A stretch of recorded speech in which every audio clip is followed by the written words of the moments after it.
केदारनाथ मंदिर के बाहर क्यूआर कोड लगने का। तो क्या सारा वो मामला था? देखिए, जैसा आपने कहा कि केदारनाथ और बद्रीनाथ धाम जो हैं, हमारे प्रदेश की पहचान है और देवभूमि के एक उत्कृष्ट जिसको हम ये कह सकते हैं, जिसके कारण देश दुनिया में हमारी हमारे यहाँ के प्रदेश के प्रति लोगों की श्रद्धा और आस्था रहती है। जी। तो ऐसे धाम हैं और निश्चित रूप से कुछ मामले ऐसे हुए हैं विगत समय में कि जिनको लेकर के लोगों के मन में कई तरीके की आशंकाएं रही। और मैं भी मानता हूं कि जिन प्रकरणों को लेकर के किसी प्रकार की शंका आशंका हो उनका निर्मूलन आवश्यक है और उन प्रकरणों पर पूरी तरीके से स्पष्ट रूप से जो तस्वीर है वो जनता के सामने आनी चाहिए, ताकि किसी भी प्रकार से कोई भी श्रद्धालु है, तीर्थयात्री है या स्थानीय जनता है, तीर्थ पुरोहित समाज है, उनके मन में किसी प्रकार की कोई शंका न रहे। जहाँ तक आपने क्यूआर कोड के प्रकरण की बात करी, जी। जब ये मैंने कार्यभार ग्रहण किया था तो उसके पश्चात वहाँ पर केदारनाथ जी में भी और बद्रीनाथ जी में भी क्यूआर कोड लगाए गए थे। और क्योंकि यात्रा आप समझ सकते हैं कि जब यात्रा प्रारंभ होती है, जिस दिन यात्रा वो रहती है तो काफ़ी भीड़ रहती है, जी। काफ़ी व्यस्तताएं भी रहती है। हम अचानक से उस ओर ध्यान नहीं दे पाए।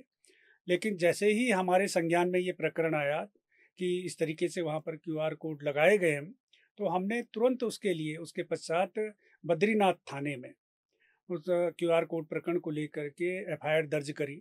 और अगर आपके संज्ञान में होगा तो मैं पूर्व में भी कह चुका हूँ कि क्यूआर कोड जो प्रकरण था उसमें जो पुलिस तफ्तीश कर रही थी, जांच कर रही थी, उसकी वास्तविकता क्या है, जांच क्या हुई, उनकी पुलिस की जांच वो सामने आनी चाहिए लोगों के समक्ष। उसका क्या उन्होंने उसमें इंक्वायरी किस तरीके से की, क्या उनका निकला है उसमें, वो सारी चीज़ें आनी चाहिए। कि नहीं तो इसके कारण से लोगों में शंकाएं रहती हैं, कई तरीके के उनको संदेह उत्पन्न होते हैं।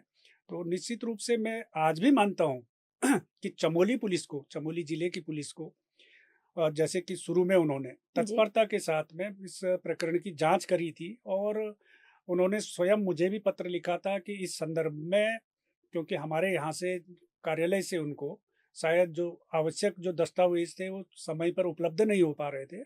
तो उन्होंने स्वयं मुझसे, चमोली पुलिस ने मुझे लिखा था, पत्र भी लिखा था कि इस प्रकार से उनको जो जांच में है, जो आवश्यक हुँ। दस्तावेज है वो समय पर उपलब्ध नहीं हो पा रहे हैं। तो मैंने जो हमारे मुख्य कार्यधिकारी थे उनको बहुत कड़ाई के साथ में लिखा था कि जो पुलिस को जांच के लिए जो भी संबंधित जो भी दस्तावेज हैं, आवश्यक जो भी कागजात हैं, उनको ससमय उपलब्ध कराए, ताकि जो जांच है, क्योंकि ये गंभीर मामला है और वित्तीय अनियमितता से जुड़ा हुआ मामला है, तो इसलिए इसकी जांच होनी चाहिए और पुलिस को जांच में पूरी पूरी तरीके से आप सहयोग करिए। लेकिन मुझे भी बड़ा आश्चर्य होता है कि पुलिस ने प्रारंभ में जिस तेजी के साथ में इस हुँ। प्रकरण की जांच की, धीरे-धीरे वो जांच में ठंडी पड़ती गई। और उस जांच का क्या हुआ, जबकि उसके पश्चात मैंने जो वहाँ पर तत्कालीन पुलिस अधीक्षक थे, उसके बाद जो नए पुलिस अधीक्षक आए जो वर्तमान में, उनसे भी इस मामले की चर्चा की थी कि भाई इस तरीके का प्रकरण था और इस प्रकरण का अभी तक आपने खुलासा नहीं किया। इसमें क्या क्या आपको जांच के दौरान में क्या इसमें पाया आपने, इसका खुलासा होना चाहिए, जनता के समक्ष ये तथ्य आने चाहिए। लेकिन दुर्भाग्य से अभी तक पुलिस ने इस मामले में किसी प्रकार की कोई प्रतिक्रिया नहीं दी है। और मेरा भी प्रयास रहेगा, जैसे आपने देखा होगा कि विगत दिवस मैंने हुँ। अपने सोशल मीडिया जो हैंडल है फेसबुक से भी इस संबंध में एक पोस्ट भी जारी करी थी, जिसमें मैंने इस प्रकार के प्रकरणों को लेकर के जांच की वो है प्रक्रिया है, जो जांच का वो है वो सार्वजनिक करने की मैंने मांग करी थी, ताकि किसी प्रकार का कोई संदेह ना हो।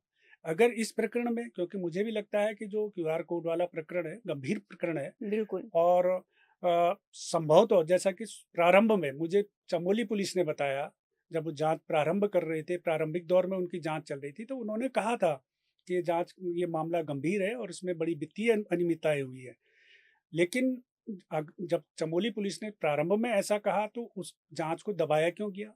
क्या किसी प्रभावशाली व्यक्ति को बचाने के लिए, कुछ प्रभावशाली लोगों को बचाने के लिए जांच को दबाया जा रहा है? तो चमोली पुलिस को इसका जवाब देना चाहिए।